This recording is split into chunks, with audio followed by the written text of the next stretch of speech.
In addition, the second major fact which historians must evaluate is the empty tomb.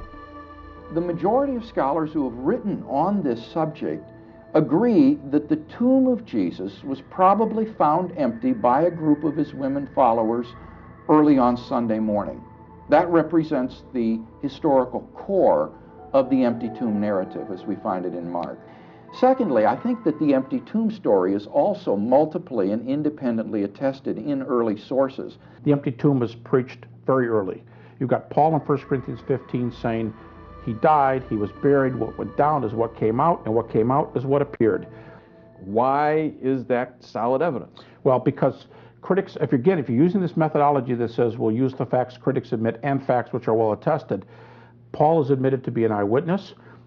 The book in which this testimony appears is already early, about 25 years after the cross, but then the creedal passage that he reports of that early tradition from verses 3 and following, 1 Corinthians 15, is earlier still. And in Galatians 1 and 2, he's got apostolic confirmation of his message from Peter and James in Galatians 1, Peter, James, and John in Galatians 2. So you've got this intricate, interwoven, an accredited eyewitness messenger with an early book, with an even earlier creed, and it's teaching our fact here in question, the empty tomb.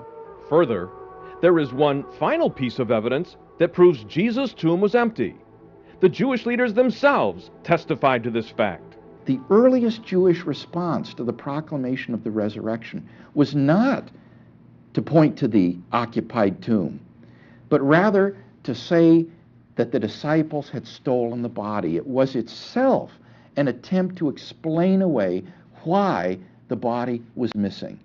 So that we have here evidence from the very enemies of the earliest Christian movement in favor of the empty tomb. Evidence which is simply top drawer because it comes not from the Christians, but from the very opponents of the early Christian movement.